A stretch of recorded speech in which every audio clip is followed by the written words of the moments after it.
తాజా వార్తలు వార్తా కథనాల కోసం సబ్స్క్రైబ్ చేయండి స్వేచ్ఛ టీవీ ఫ్రీడమ్ ఆఫ్ వాయిస్. ఆ రోజు కుటుంబ నియంత్రణ ఆపరేషన్ చేయడం జరిగింది. ఆపరేషన్ చేసిన తర్వాత నలుగురు మహిళలు మరణించడం జరిగింది. సుష్మా, మౌనిక, లావణ్య,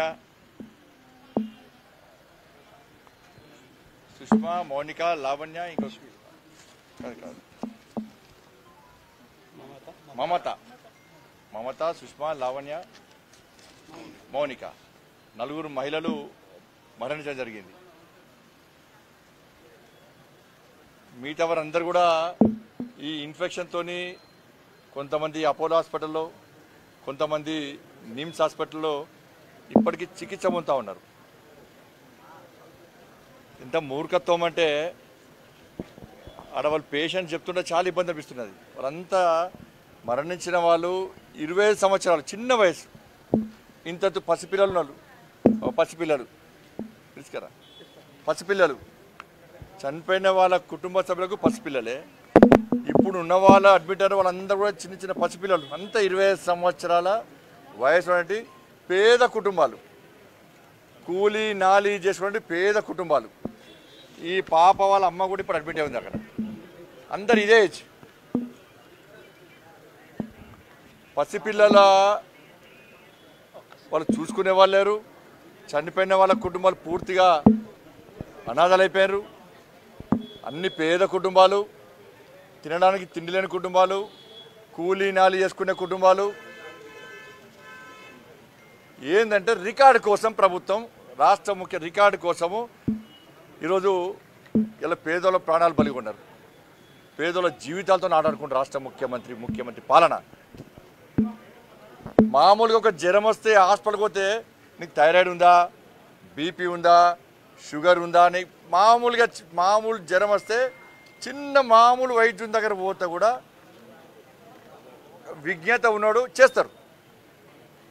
34 మందిని ఒక రూమ్లో పెట్టి కింద పడుకోబెట్టి ఆధారబాదరగా గంట లోపడే 1 అవర్ లోపట 34 మందికి కుటుంబ నియంత్రణ ఆపరేషన్ చేసినంటే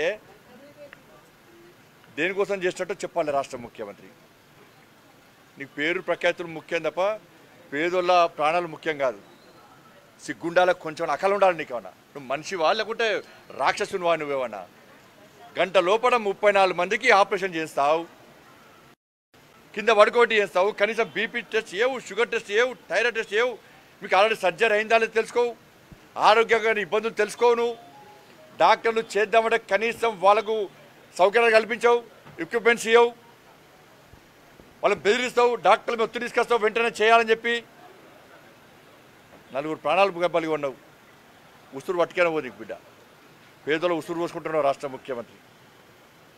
పేదలు అరిగోసపడుతున్నారు, అరచేతుల ప్రాణాలు పెట్టుకొని భయపడుతున్నారు. వాళ్ళ కుటుంబ నియంత్రణ ఆపరేషన్ చేసుకోవాలంటే నీ మూర్ఖత్వం వల్ల, నీ నిర్లక్ష్యం వల్ల, నువ్వు పేరు ప్రఖ్యాతుల కోసం నువ్వు రాక్షసంగా వ్యవహరించిన తీరు వల్ల ఈరోజు పేదోళ్ళు బలైపోతున్నారు, ఏడుస్తున్నారు. పిల్లలు సార్, చిన్న పసిపిల్లలు సార్ అని చెప్పి 2 నెలల పిల్లలు 3 నెలల పిల్లలు ఏడుస్తున్నారు. పిల్లలు ఏం టెస్ట్ లేదు సార్, పడుకోబెట్టి సార్, కనీసం మాకు మత్తు ఇంజక్షన్ ఇవ్వలేదు సార్, పెయిన్ సర్జరీ చేస్తుంటే అరిచినాం సార్, మేమందరం కూడా బెదిరిచ్చు సార్ మమ్మల్ని. హాఫ్ అన్ అవర్లో మళ్ళీ ఇంటికి పంపన్నారు సార్.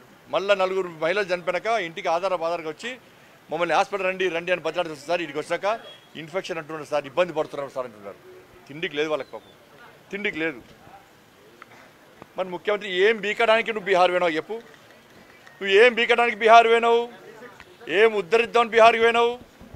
ఇక్కడ హాస్పిటల్కి వచ్చి కనీసము ఆ పేదోళ్ళను కలిసేటువంటి ఇంగిత జ్ఞానం లేని మూర్ఖునివి నువ్వు. ఇంగిత జ్ఞానం లేని మూర్ఖునివి.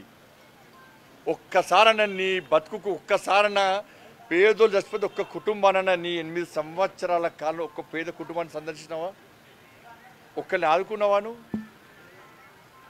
బీహార్ పోతావు, 24 గంటలు రాజకీయాలు, ఎవరిని కుప్పం ఉంచాలి, ఎవరిని నాశనం చేయాలి తప్ప 24 గంటలు రాజకీయాలు తప్ప పేదోళ్ళని ఆదుకోవాలి. అభివృద్ధి మీద ధ్యాస లేదు, పేదల ప్రాణం మీద ధ్యాస లేదు. ఇక మంత్రి ఉన్నాడు, ఆయన అబద్ధాల శాఖ మంత్రి, నోరు తెరిస్తే అబద్ధాలు, ఎప్పుడు అబద్ధాలు, నోరు తెరిస్తేనే అబద్ధాలు. ఆ ఉజావుల గట్టిన అబద్ధాలు ఆడాడు, దుబ్బాకల అబద్ధాలు ఆడాడు. అది పేరు అబద్ధాల మంత్రి పెట్టారు యూత్ అంతా కూడా, యువకులంతా కూడా. ఈ మంత్రులు ఏం పిక్కుతారు? ఏం పని మీకు? మంత్రులు ఎమ్మెల్యేలకు ఏం పిక్కుడు పని? అంత బిజీ ఏంది మీది? ల్యాండ్ కబ్జాలు చేయడము, దందాలు చేయడము, డ్రగ్స్ దందాలు, ల్యాండ్ దందాలు, క్యాసినో దందాలు, లిక్కర్ మాఫియా, ఎప్పుడు సంపాదించుకునే మంత్రులకు ఎమ్మెల్యేలకు. మీకు ఏం పీకుడు పని చెప్ప నాకు. కనీసం ఒక్క కుటుంబాన్ని కనీసం వచ్చి పరామర్శించేంత సమయం లేని పీకుడు పని మీరు ఏం చేస్తుర్రు? అంత బిజీ ఏంది మీది? ఎందుకు రాడు ఆరోగ్య మంత్రి? ఊకే వాగుతావు కదా, అవాకులు చవాకులు చూస్తారా, ఊకే అబద్ధాలు ఆడతావు కదా, ఎందుకు రాలే ఇప్పటికీ? ఏం చేస్తారు ఇప్పుడు? ఒక కమిటీ చేస్తారు. ఇక కమిటీ చేశాక ఉద్యోగులు ఇద్దరు బలి చేస్తారు. ఏంటంటే మళ్ళీ వాటర్ ఇన్ఫెక్షను లేకుంటే ఏదో ఇన్ఫెక్షన్ వల్ల అని ఆ పెద్ద సమస్యను చిన్నగా చూపే సమస్య చేస్తున్నారు. చాలా పెద్ద ఇష్యూ ఇది, దుర్మార్గమైన సంఘటన. రాష్ట్ర ప్రభుత్వం యొక్క నిర్లక్ష్యము. పేరు ప్రఖ్యాతుల కోసం 34 మందిని గంట లోపల కుటుంబ నియంత్రణ ఆపరేషన్లు కనీసం ఏం పరీక్షలు చేయకుండా చేయడం వల్ల 4 పేదోళ్ళ ప్రాణాలు బలైపోయినాయి. వాళ్ళకు 5 లక్షల రూపాయలు ఇచ్చి చేతులు దురుకునే ప్రయత్నం ప్రభుత్వం చేస్తున్నది. వాళ్ళందరూ చాలా పేదోళ్ళు. ఇంతవరకు మంత్రులు కానీ ఎమ్మెల్యేలు కానీ కనీసం వాళ్ళని పరామర్శలు ధైర్యం చెప్పే ప్రయత్నం చేయలే, ఒక భరోసా కల్పించే ప్రయత్నం చేయలే. ముఖ్యమంత్రి పీకుడు పని కోసం బీహార్ పోతున్నాడు, పంజాబ్లో పైసలు చేసినావు, ఇవి ఇక్కడ బిడ్డ. ఆ 4 కుటుంబాలకు మొత్తం ప్రభుత్వమే ఆదుకోవాలి, వాళ్ళ పిల్లలను చదివించాలి, వాళ్ళ కుటుంబాన్ని ఆదుకోవాలి. 5 లక్షలు ఇచ్చి చేతులు దుక్కుని పాపం చదువుతుంది. నువ్వు పక్క రాసుకోవాలి, ఉస్తురు పట్టుకో, నువ్వు రాసి పెట్టుకో. నువ్వు గోస పడుతున్న వాళ్ళు ఏడుతున్నారు పేదలు. నీకు లేరా కుటుంబాలు? నీ కుటుంబానికి అయితేనే ఊరుకుంటావు నువ్వు. ఇట్లా నీ కుటుంబం మంచిగా ఉండాలని అందరం కోరుకుంటున్నావు, నువ్వు మాత్రం పేదలు నాశనం కావాలని కోరుకుంటున్నావు. నువ్వు ఈ ₹1 ఒక్కొక్కరికి 5గురికి ₹1 ఇవ్వాలి, వాళ్ళ పిల్లలను చదివించాలి. నువ్వు వాళ్ళ కుటుంబంలో కూడా మళ్ళీ దొంగ ప్రొసీడింగ్లు ఇచ్చి ఉద్యోగం ఇచ్చుడు కాదు, నిజమైన ప్రొసీడింగ్ ఉద్యోగం వాళ్ళకి. డబుల్ బెడ్రూమ్ ఈ ₹1 ఇవ్వాల్సిందే, వాళ్ళకు ఉద్యోగం ఇవ్వాల్సిందే. వాళ్ళ పిల్లల చదువులు పూర్తి ఎవరు కూడా ప్రభుత్వమే భరించాలి. నువ్వు 6 నెలలు అయితే వీక్తో తర్వాత మేము చూసుకుంటాం, కానీ ఇప్పుడు చదివి 6 నెలలు చదివి. ఎవరైతే ఆ రోజు 30 మంది ఆల్రెడీ హాస్పిటల్ ట్రీట్మెంట్ ఇస్తుందో ఆ కుటుంబాలు కూలీ నాలి చేసుకుంటారు, పిల్లలకు దూరమేరు, వాళ్ళ పరిస్థితి కూడా బాగలేదు. కొంతమంది కోరుకుంటున్నారు, కొంతమంది ఇబ్బంది పడుతున్నారు. వాళ్ళకు కూడా ప్రభుత్వము ఎట్టి బస్సులో ప్రతి ఒక్కరికి ఇలా 10 లక్షల నష్టపరిహారం ప్రభుత్వం ఇవ్వాల్సిందే. వాళ్ళకి ఏదో ఆసరా చూపెట్టాల్సిందే. ఇది చేస్తేనే ప్రజలు క్షమిస్తారు. ఫస్ట్ మంత్రి రాజీనామా అయ్యి, సంబంధిత మంత్రి రాజీనామా అయ్యి, లేకుంటే ముఖ్యమంత్రి ముఖ్యమంత్రి బర్తరఫీ దమ్మే ముఖ్యమంత్రికి ఎక్కడిది? అల్లుడు కదా, వాళ్ళ కుటుంబాన్ని బర్తరఫీ. ఇప్పుడే వేరే మంత్రి అయితే టక్కని బర్తరఫీ చేస్తుండే.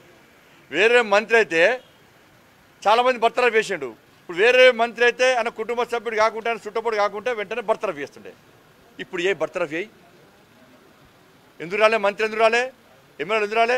ఎడవేరు పత్తలాడుతుర్రా, ల్యాండ్ కబ్జాలు చేస్తుర్రా, లిక్కర్ టెండర్లు వేస్తుర్రా, ఇసుక దందా చేస్తుర్రా, భూ కబ్జా చేస్తుర్రా, డ్రగ్స్ మాఫియా చేస్తుర్రా, ఏం చేస్తున్నారు? ఏం పీకుడు పని ఏంది మీకు?